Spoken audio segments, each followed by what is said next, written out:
Hello friends financial year 24-25 यानी कि assessment year 25-26 के रिटर्न फाइल करने का वक्त निकल चुका है।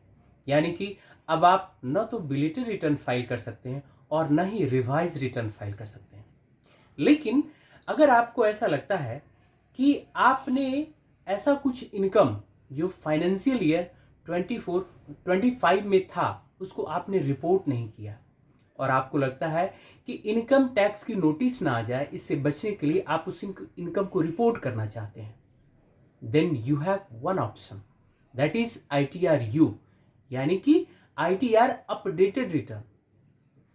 ITR अपडेटेड रिटर्न में आप अपने इनकम जिसको आपने प्रीवियसली नहीं दिखाया है वो आप फाइल कर सकते हैं, whether you have file return और you have not file return.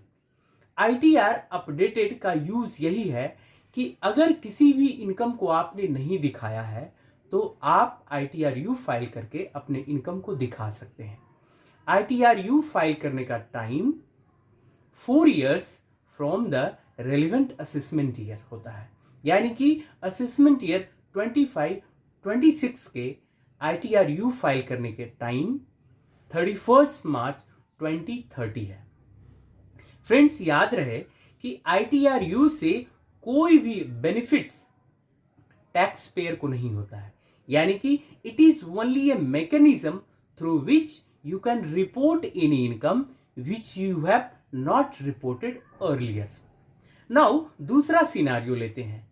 अगर मान लीजिए कि आपका कोई रिफंड था या फिर कोई लॉसेस था जिसको आप क्लेम करना चाहते थे, जिसको आप कैरी फॉरवर्ड करना चाहते थे, लेकिन आपने रिटर्न फाइल नहीं किया, then still you have one option, that is you can make an application for condonation of delay for filing return of income under section 1192B before the relevant authorities. और ये application करने का time होता है 5 years from the end of the relevant assessment year, यानी कि जिस भी असेसमेंट ईयर के रिटर्न को आप फाइल करना चाहते हैं, जिसमें आप क्लेम करना चाहते हैं, उससे 5 साल तक आप ये एप्लीकेशन फाइल कर सकते हैं।